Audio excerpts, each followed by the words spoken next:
Don't you dare look back, just keep your eyes on me. I said you. Another day, another lakad na naman. So tara.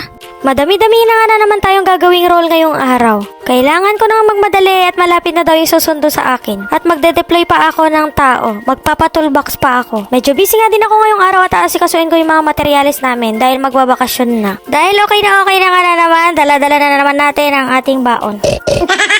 Di na nga ako makapaghintay at sabi ko mag-abang na lang ako sa may kanto. Kailangan ko nang ayusin yung deployment dahil wala si Foreman. Kaya kailangan ko nang magmadali at uunahan ko yung service sa may highway. At sa wakas nga nandito na din siya. Kailangan na nga namin magmadali at hinihintay na nila ako para sa deployment.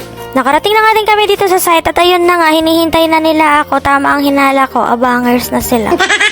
Pagkatapos kong magpa-toolbox ay kinuha ko na yung baon ko at yung bag ko. Andito nga lahat yung gamit ko, pati kape ko, dinala ko na. Bago nga ako magkape ay titingnan ko muna sila. Titingnan ko muna yung mga pwesto nila. Pinapatapos ko na nga din yung pinaparender ko dito para makapag-skim coat na sila. Tuloy-tuloy pa nga rin yung paghahasa at pagpipintura namin dito sa kabila. At minamadali na din namin itong pagpapalitada namin dito sa may fence. Gaya ng bilis ng mga kamay niya. Talagang bibilangan ko pa to. 10, 9, 8... Nagsimula na nga din kami mag-wiring dito sa kabilang mga unit. Ipapagawa ko na nga din yung tiles ng flooring dito kaya pinapaayos ko na. At tinutuloy na nga din yung welder yung pagre-railings namin dito sa isang unit. Ilang mason nga din yung pinapapalitada ko dito para mabilis matapos. At pinapamadali ko na nga din itong pag-aasintata dito sa kabila para matapos na din namin itong harapan. Pagkatapos ko silang ikutan ay nagpainit na ako ng tubig at magkakape na muna ako. Para nga madagdagan na naman yung energy ko sa pag-iikot. Bantay ng taon.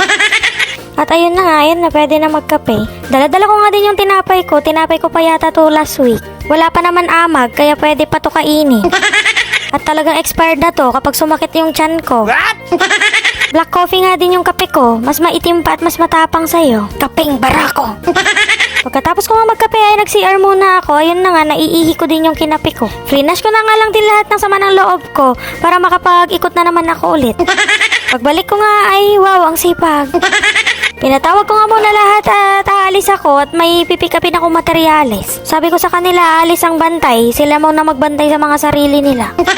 Pinuntahan ko nga sila isa-isa para ituro ulit yung mga susunod nilang gagawin. Magpapalagay na nga lang din ako ng bolt and nut dito sa may support ng slab.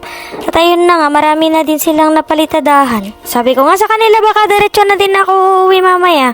At magpapasalubong daw ako ng nganga. Gusto daw nila ng nganga, pangkulay sa ngipin nila. Sabi ko naman yung puno na lang idala ko para itanim na lang nila, unlimited pa. Bago nga kami umalis ay dinaanan na lang muna namin yung laundry ko. At kukunin ko na din yung iba kong gamit sa staff house at magpapaiwan na ako mamaya. So sobrang dami ko ang ginawa kahit ang aga-aga pa ay nahagard na ako. Wala na naman time sa sarili.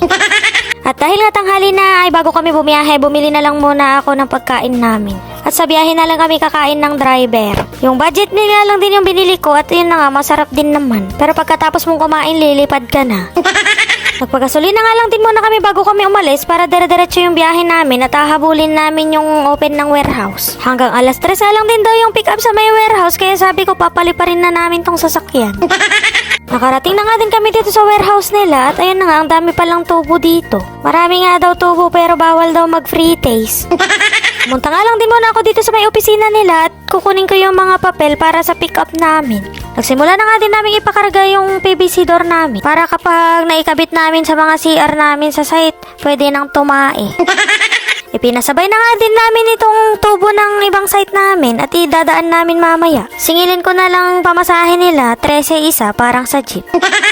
Habang nasa biyahe nga kami papunta sa isang site namin, ayun na nga, bumuhos na ang malakas na ulan.